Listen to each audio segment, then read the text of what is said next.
Not many people go to classical music concerts these days, and I wanted to get your thoughts as to why. You know what? I may be naive. I really may be naive, but I'm actually not too worried about this at all. Take my concerts in Hong Kong. You know, they're sold out. You know, my aunt lives in Hong Kong. I can't get her tickets. I'm like trying to bribe the staff here to get me tickets. You know? I'm like begging to get 2 tickets so my aunt can come to the concerts because I hadn't thought ahead to reserve the tickets for her. But I think classical music, it's not a trendy thing. We're not in this for thrills. We're not in it for flashy, short-term sparks. You know, where classical music's been around for a very, very long time. I really do believe in its integrity and the fact that it is good quality music. And I think, you know, the concert hall experience, the old Hollywood glamour sort of grandeur of going to a beautiful, beautiful hall and seeing an orchestra entails, and to see a soloist and a conductor, I think that still has some sort of old school charm that I don't think will go away anytime soon. I played these pieces because I enjoy all of them, but mostly I think I like Carmen a lot because it's really fun.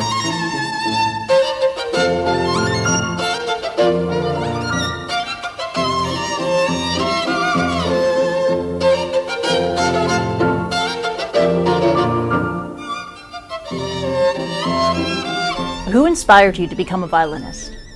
You know, my mom put me on the piano when I was about 3.5. I asked for the violin when I was 4. Dad used to play, so it was in the house, and that was why I wanted the violin.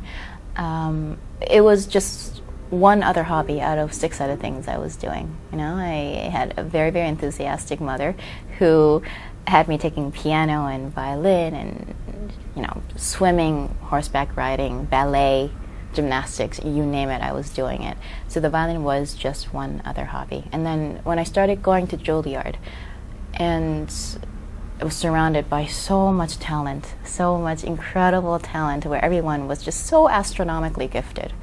You know, that it motivates you. It motivates you, and I think that was sort of the point where I decided I really enjoy doing this. You mentioned being fearless. Did that fearlessness also come into play at age 8, at your debut, right, when you played with the New York Phil? You know, that is the concert that kickstarted my career. That was a point that my career was put on the map, and I started performing more and then recording. And I did my New York Philharmonic debut on 1 day's notice. I auditioned for Zubin Mehta on a Thursday. I still remember the days. I auditioned for him on a Thursday. He called on a Friday and said, "Do you want to make your New York Phil debut tomorrow?" And he said, "The rehearsals are finished, so I can't give you a rehearsal, but I'll meet with you one-on-one, and if you want to make your debut tomorrow, then, you know, let's do this." So as a musician, and as an 8-year-old musician, mind you, how did you mentally prepare yourself for that? When you're 8, you're pretty, it was either, you know, stupidity or complete, you know, gutsiness, one or the other. I'm still trying to decide what it was. But no, when that happens, you know, you sort of grab the chance. A lot of child prodigies disappear, but you didn't. So what was your secret? You know, I wish there was a secret formula. I think it was a mixture of actually genuinely loving being on stage, you know, loving what I do. The travel is amazing. I get to work with the most incredible musicians in the industry. You know, I am so fortunate in that respect.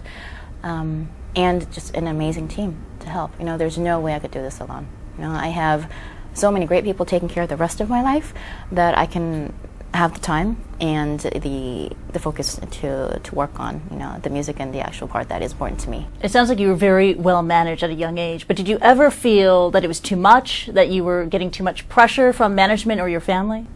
You know what, they, if anything, you know, they were trying to limit the number of concerts and recordings that I was doing at that age, because they wanted me to go to school as much as I could.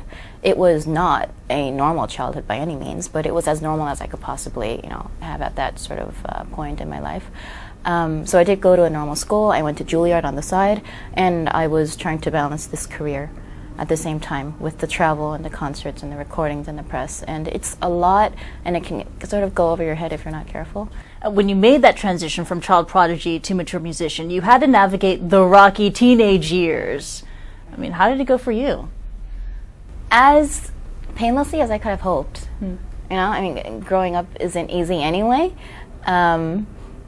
But try doing that when you have to go on stage and like none of your dresses fit right, you know, and you're in your mid-teens and you know you're going out on stage in front of thousands of people, and marketing and the management and the record label, you know, they're marketing you as this ex-prodigy, as this child prodigy who's sort of growing up, but they still want to maintain the prodigy sort of aura on you, but your body's not listening, right? Because frankly at 15 your body doesn't fit into the little girl dresses anymore. So then the next step would be to go into the women's department and to get like these beautiful long strapless gowns. And then I also have, you know, very typical Asian parents who, you know, were not happy about that. So, you know, you go through a few years of this really awkward transition where you're not the kid, you're not exactly the adult woman, you're expected to play and act and be a professional.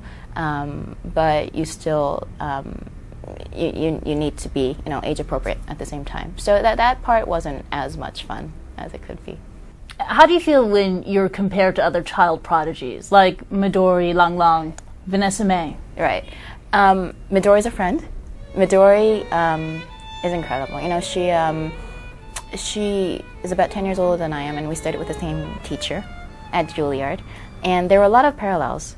When I started out, obviously a lot of people were making comparisons, and they were calling me the new young Midori and whatnot, and I can imagine that was really annoying for her as well. And Lang Lang's great. Lang Lang is, you know, he's on a planet. He's explosive as a performer. He's fun. He's a lot of fun. I remember we were both in our teens, and we were in Verbier in Switzerland, at a music festival.